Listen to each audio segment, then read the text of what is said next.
$34. That's an overdraft fee that just hit your account for being $6 short on a payment that already bounced once. The email arrives at 11:58 p.m. Timestamped like the bank wants you to know it was still awake, still watching, even while you were asleep. You call the number on the back of your card. A recorded voice tells you your call is important. It has told 300 people the same thing today. Please continue to hold. The hold music is a saxophone loop that was clearly chosen by someone who has never once been on hold for 43 minutes. Level 1, $0. Your bank doesn't know your name. It knows your account number, your overdraft history, and the exact interest rate, 29.99%. It can legally charge you the moment your balance dips red.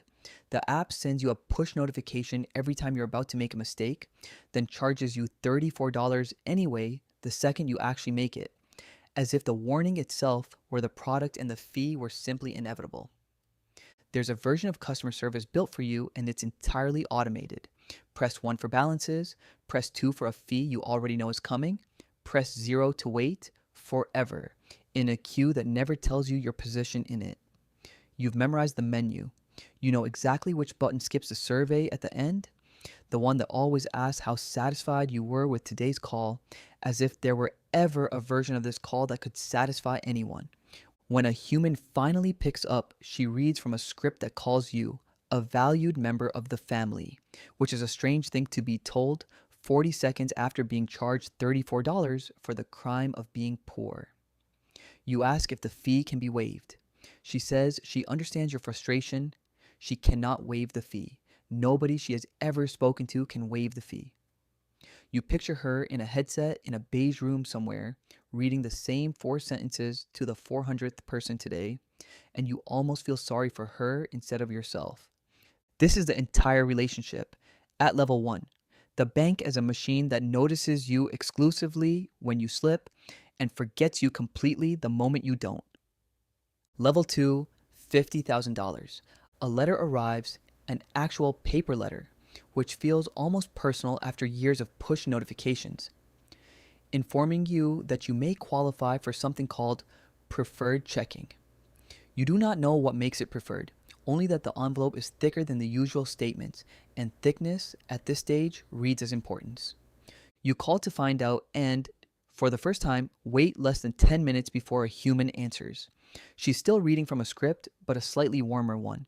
The overdraft fee, when it happens now, gets waived once as a courtesy.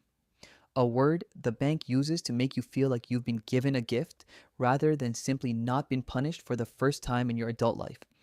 You notice, without being able to name why, that the hold music has been swapped for something with fewer saxophones and more strings.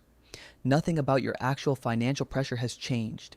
You still check your balance before ordering coffee, but the tone of the institution addressing you has shifted by exactly one register, and you find yourself absurdly grateful for it. Grateful to a corporation for treating you the way you always assumed people were supposed to be treated by default. Level 3, $250,000. You are assigned a personal banker. His name is on a business card. He hands you in a branch that has actual couches instead of a line of stanchions. A small bowl of mint on the coffee table, like this is a dentist's office for money. He has, you will later learn, around 400 other personal clients, which makes the word personal do a lot of work it can't really support. Still, when you call him directly, and he remembers or convincingly pretends to remember the last conversation you had, your kid's name, the trip you mentioned once in passing. He mentions, almost in passing, a private banking program you're getting close to qualifying for. You don't ask what's in it. You like that there's a door you haven't opened yet, and you like even more that someone thought to mention its existence to you at all. You start noticing small things you never used to. The quality of the pen at his desk, the way he stands when you walk in, the fact that he walks you to the door afterward instead of just pointing. Level 4, $1 million. The bank calls you first.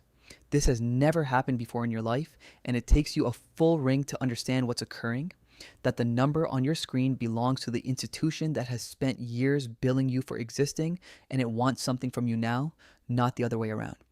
You're invited into private client status. The monthly fees that have quietly taxed your checking account for a decade simply disappear. Waived permanently, no courtesy language required this time. Someone schedules a call to review your relationship with the bank, a phrase that would have sounded absurd at level 1 and now sounds like something out of a marriage. A relationship being reviewed with actual care taken over the outcome. You hang up and sit there for a moment, oddly moved by a 15-minute phone call from a bank, before catching yourself and feeling faintly ridiculous about it. You mention it to no one because there's no way to say my bank called to check in on me out loud without sounding like you've lost your mind a little. Level 5, $10 million. You get a name and a direct cell phone number, not a branch, not a department, an actual human being whose job title includes the word wealth. She calls on your birthday. You're fairly sure this is generated by a CRM system and not genuine affection. And you're right, and it works on you anyway, every single year, without fail. You're invited to a dinner, not a marketing event with a stale conference room breakfast spread. An actual dinner at an actual restaurant where the bank picks up the check and nobody mentions numbers directly because at this level, discretion itself has become one of the services being sold to you. You realize somewhere between the appetizer and the second glass of wine someone else is paying for that you've stopped being a customer and started being a guest. Your personal banker from level 3 would not recognize this version of the relationship. You barely recognize it yourself. Somewhere along the way, without a single conversation about it, the bank stopped asking what you needed and started anticipating it. A line of credit pre-approved before you knew you wanted it. A private jet card offer that arrives unprompted, tucked inside a thank you note for your business. Level 6, $50 million. An entire team is now assigned to you, not one person. A lending specialist calls to discuss terms that were never advertised on any public rate sheet, structured specifically around what you own and what you're trying to shield. The bank's trust division reaches out unprompted, offering to help set up structures you didn't know you needed until someone explained gently what happens to wealth that isn't protected.